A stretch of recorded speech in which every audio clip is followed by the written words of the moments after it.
देखिए, अपना टॉपिक चल रहा था आपके कबीर दास जी द्वारा रचित चेतावनी का अंग।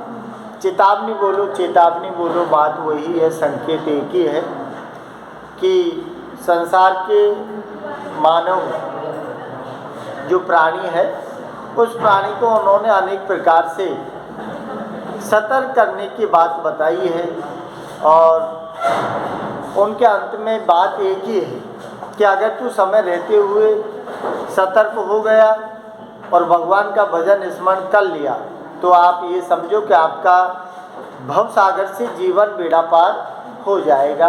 ये सारी चीज़ चेतावनी के अंग में दी है। तो अपने 5 दोहे हो गए थे, है ना? तो ध्यान रखना, जैसे दोहे आते हैं तो जैसे विशेष में आप छंद लिखते हो ना, तो दोहा ही छंद लिखना है इनका कि दोहा छंद में लिखे हैं। अलंकार हैं तो अलंकारों में तो एक अलंकार नहीं, उपमा है, रूपक है, उत्प्रेक्षा है, अतिशयोक्ति है, नहीं क्या? तो ये सारी चीज़ें हैं, तो ये व्याख्या में काम आने वाली चीज़ें हैं। तो देखिए, अपन ने 5 पढ़े थे, 5 में लास्ट में जो पढ़ा था उसमें क्या दिया था? उसमें बात ये बताई थी कि शरीर रूपी जो कारवा है, शरीर रूपी कारवा क्या लेके चल रहा था? आत्मा रूपी धन को। यही बात चल रही थी ना कि शरीर रूपी कारवा जो है ना वो आत्मा रूपी धन को इस संसार में लेके चल रहा था। लेकिन क्या मिल गए उसको? क्या दिया है? पंचचोर और 10 द्वार दिखाए हैं। पंचचोर और 10 द्वार। अब पंचचोर कौन कौन से हैं? पंचचोर का मतलब है जिसमें क्या है? काम है, क्रोध है, मद है, लोभ है, मोह है। ये 5 चोर दिखाए। इसका 5 चोर क्यों दिखाए हैं? 5 चोर इसलिए दिखाए हैं कि शरीर रूपी कारवा में आत्मा रूपी धन है और 5 चोर अगर ये प्रवेश कर गए, इसका मतलब है कि सांसारिक विषय वासना में तू डूब गया ना, तो ये 5 चोर तेरे अंदर प्रवेश कर जाएंगे। और 5 चोर प्रवेश कर गए तो फिर इस शरीर के कितने द्वार दिखाए हैं?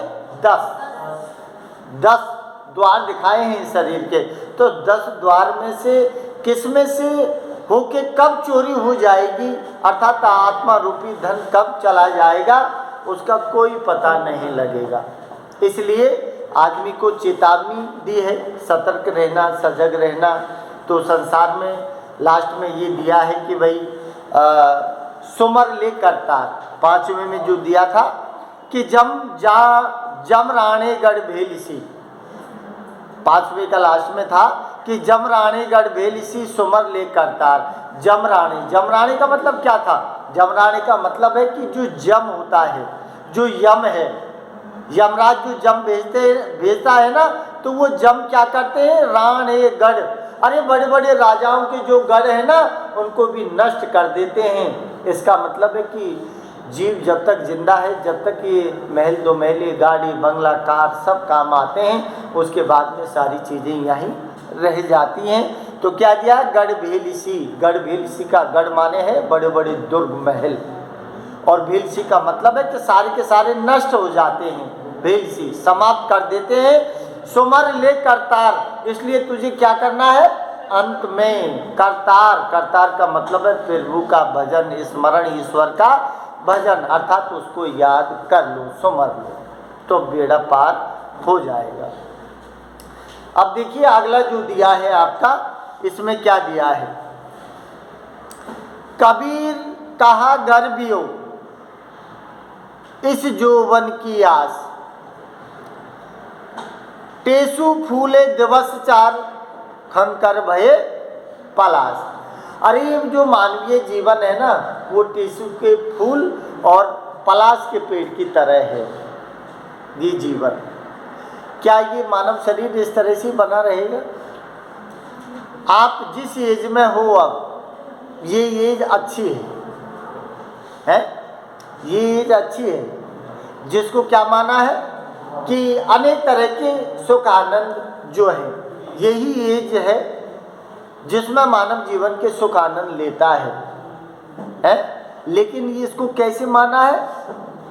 2-4-5 दिन, इतनी बड़ी उम्र में ये 2-4-5 दिन की बात है। अपन कहते हैं, आपने सुना है कि 4 दिन की चांदनी फिर वही अंधेरी रात, सुना है ना। तो वो 4 दिन की चांदनी और अंधेरी रात का संकेत क्या है कि मानवीय जीवन थोड़े दिन के लिए है, और थोड़े दिन के लिए अगर तुमने शौक मौज मस्ती में उड़ा दिया तो फिर अंत में तुम्हें क्या होना है, अंधेरी अंधकार, अर्थात आपको बुढ़ापा आ जाएगा, फिर आप भगवान का भजन ध्यान नहीं कर पाओगे। तो फिर यहाँ क्या दिया है कि कबीर कहा गर्विया। अरे कबीर ये कहता है कि हे मानव, तू इतना गर्व क्यों करता है। क्या लिखा है, कबीर कहा गर्वियो। गर्वियो का मतलब क्या है, अहंकार, घमंड। कबीर कहता है, कबीर कहा गर्वियो। कबीरदास जी कहते हैं कि हे मानव, कि तू इतना अहंकार, गर्व, घमंड क्यों करता है। क्यों, आगे क्या लिया है, इस जीव जोवन की आस। अरे जिस जोवन को तू हमेशा ये मान रहा है कि तेरा स्थिर रहने वाला है, स्थिर नहीं रहेगा ये जोवन। जोवन का मतलब जवानी जिसे अपन कहते हैं, जिसे नव यौवन कहते हैं। यौवन प्रौढ़ अवस्था जो होती है, प्रौढ़ अवस्था से पहले नव यौवन होता है, जिसमें 17-18 साल जो वह साल होती है आपकी, ये सब नव यौवन है। तो ये नव यौवन, तू क्या सोच रहा है, आस। आस, आस का मतलब उम्मीद। अरे तू क्या इसी उम्मीद के पीछे जी रहा है कि तेरा नव यौवन हमेशा बना रहेगा, अर्थात नहीं बना रहेगा। अरे आपने सुना है गौतम बुद्ध ने भी घर त्याग क्यों किया था। घर त्याग क्यों किया था गौतम बुद्ध ने, यही तो कारण था।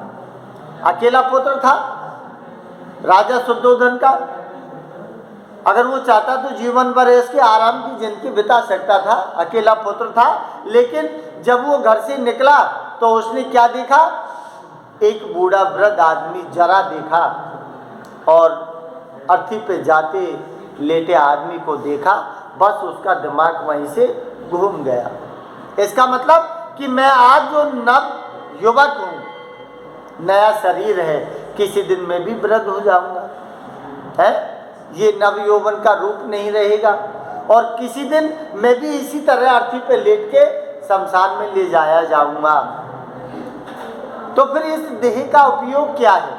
इसीलिए उसने अपना इरादा बदला और ग्रह भी निष्क्रमण जो शब्द आया है, अपने ग्रह को त्याग दिया है, और केवल ज्ञान की प्राप्ति कर ली। बोध गया जो बिहार में बौद्ध स्थान है, उस गया में बोधि वृक्ष आज भी है, वो जिसके नीचे उनको केवल ज्ञान प्राप्त हुआ था, तो संसार को छोड़ दिया।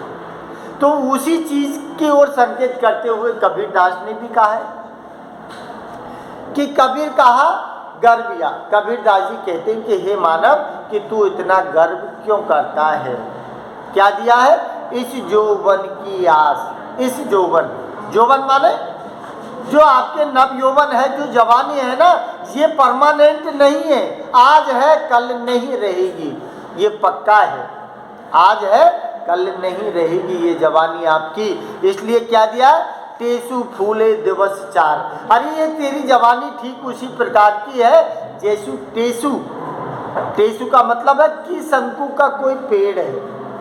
टेसु जो है ना, कि शंकु का कोई पेड़ है, जिसके क्या दिया है कि टेसु फूले दिवस 4। अरे जो टेसु का पेड़ होता है ना, उसमें फूल 4 दिन ही आते हैं, उसके बाद में क्या हो जाते हैं, झड़ जाते हैं, अर्थात समाप्त हो जाते हैं। तो वो ठीक उसी तरह से ये शरीर है ना, ये 4 दिन की चांदनी है।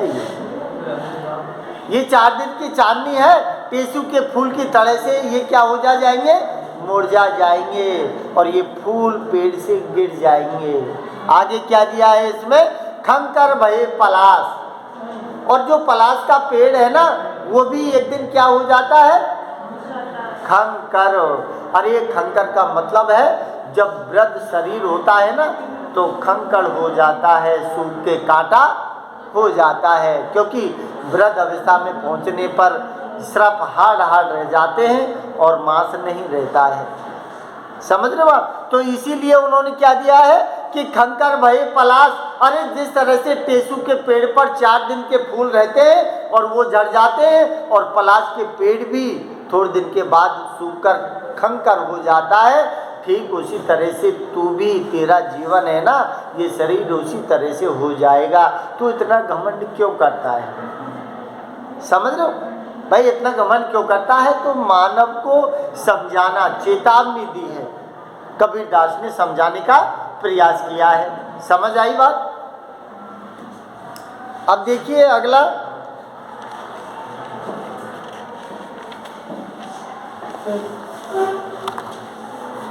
अगला क्या दिया है? कबीर कहा गर्भियो काल गए करकेस। अरे कबीरदास जी कहते हैं कि हे मानव, तू कितना भी प्रयास कर ले, तू चाहे 7 ताले भीतर घुस जाए ना, जब भी तुझे काल छोड़ने वाला नहीं है।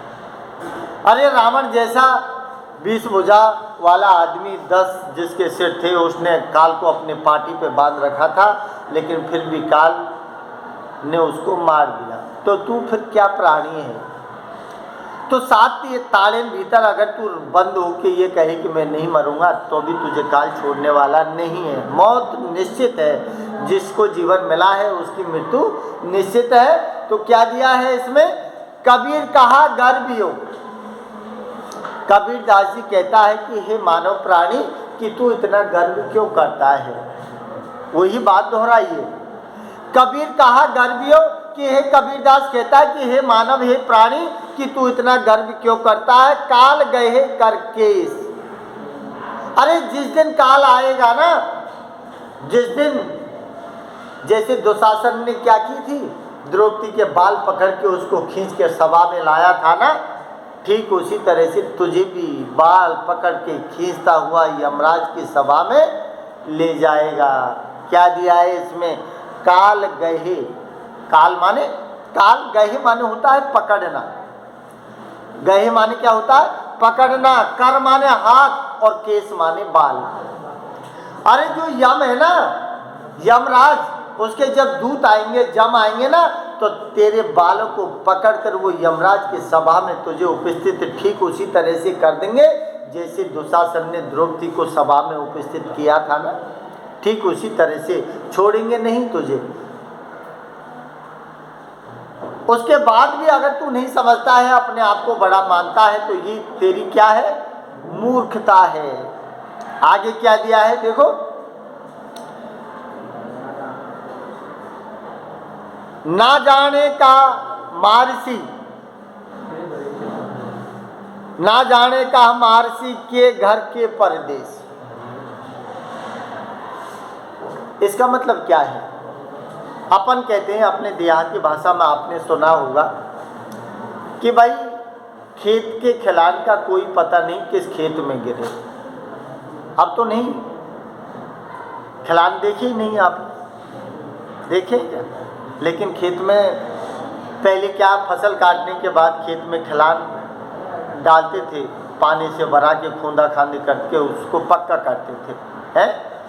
तो कभी कभार क्या होता है, कभी कभार अपने खेत को छोड़कर भी ज़्यादा फसल बलेदर है तो दूसरे खेत में भी उसको खिलान में उस पैदावार को डाल देते थे। इसीलिए कहा जाता था कि खेत के खिलान का कोई पता नहीं कि कहाँ डालना पड़े, कहाँ गिर जाए। तो ये जो खेत है ना, शरीर रूपी खेत, ये कहाँ ख़त्म होगा इसके बारे में कुछ नहीं कह सकते। ये कोई ज़रूरी नहीं कि यहाँ आपने जन्म लिया है आपकी मृत्यु यहीं हो, कोई निश्चित जगह नहीं है। निश्चित जगह भगवान ने लिख दी है, लेकिन अब वो निश्चित जगह कहाँ की है उसके बारे में हम कुछ नहीं कह सकते। तो कोई ज़रूरी नहीं, बेचारे कहाँ कहाँ के लोग कहाँ कहाँ एक्सीडेंट होकर मर जाते हैं, उनकी अस्थि उनका कुछ मिलता भी नहीं है, अपने जन्मभूमि पर पहुंच नहीं पाते हैं। यही चीज इसमें दोहराई है। क्या दिया है इसमें कि ना जाने का मारसी। अरे कबीरदास जी कहता है कि ना जाने, पता नहीं तेरी मृत्यु कहाँ हो जाएगी। क्या दिया है इसमें? न जाने का मारसी। अरे तू कहाँ मारा जाएगा इसके बारे में कुछ नहीं जानते। क्या दिया है? के घर के परदेश। अरे तेरी मौत घर में होगी या फिर परदेश। परदेश का मतलब है दूसरी जगह, बाहर, विदेश। अरे विदेश होगी या घर के बाहर होगी या तेरी मौत घर के अंदर होगी, इसके विषय में कुछ नहीं कहा जा सकता। लेकिन इतना निश्चित है कि तेरा जीवन जो तुझे मिला है ना, इसलिए मृत्यु तेरी निश्चित है। और काल एक दिन आएगा और बालों को पकड़कर खींचता हुआ तुझे ले जाएगा। तो कम से कम सिर्फ काम क्या चीज आएगी? भगवान का भजन और उसका स्मरण, कर्म के साथ भगवान को याद करते रहना, तो फिर भगवान तेरा बेड़ा पार कर देगा। तो चेतावनी दी है, समझाने का प्रयास किया है, सजग करने का प्रयास किया है कबीरदास जी ने। अब देखिए आगे क्या कहता है।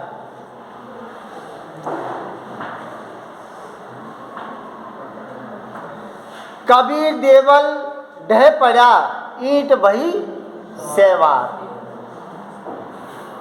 कर चेजारा सो प्रीत ड्यू ज्यों डहे न दूजी बात। क्या दिया है? कबीर देवल डही पड़ा। अब ये क्या है? देवल, देवल का मतलब शरीर है, लेकिन देवल बोलते हैं मंदिर को। मंदिर होता है ना, जैसे देवालय बोलते हैं अपन, तो देवालय बोलते हैं तो देवल है, क्योंकि देवों का निवास स्थान है मंदिर। तो लेकिन यहाँ उसने क्या दिया है कि इस शरीर को मंदिर माना है, जिसमें जीव रूपी आत्मा निवास करती है, जिसमें जीव रूपी आत्मा निवास करती है। इस शरीर को क्या माना है? देवल, मंदिर माना है। तो क्या दिया है इसमें? कबीर देवल ढह पड़ा। अरे कबीरदास जी कहता है कि ये तेरा जो मंदिर है ना, शरीर रूपी मंदिर, ये तेरा शरीर रूपी मंदिर एक दिन ढह जाएगा, अर्थात समाप्त हो जाएगा। ढह जाएगा अर्थात समाप्त हो जाएगा। क्या दिया है? ईंट वही से मार। और जो तेरे मंदिर की जो ईंटें हैं, जिन ईंटों से मंदिर बना है ना, ये ईंट भी क्या बन जाएगी? अरे जिनमें रुणी लग लग के ईंट भी एक दिन समाप्त हो जाएगी। और ईंटों में क्या उगाएगी? सेवार दिया है।